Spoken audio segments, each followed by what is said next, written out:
In a 2023 study titled Language Acquisition, Do Children and Language Models Follow Similar Learning Stages?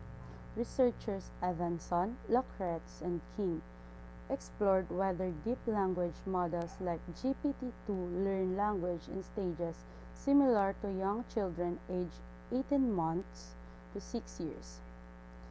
They trained 48 GPT-2 models from scratch and evaluated their linguistic abilities using 96 tasks from benchmarks like BLIMP and Big Bench.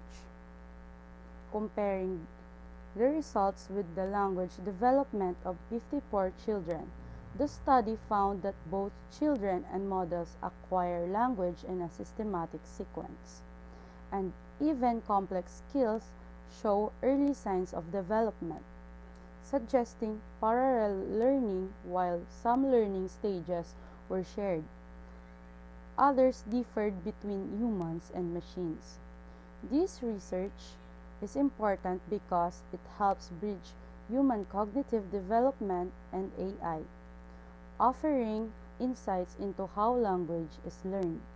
These findings could guide the creation of more human-like language models, improving how AI understands and generates language.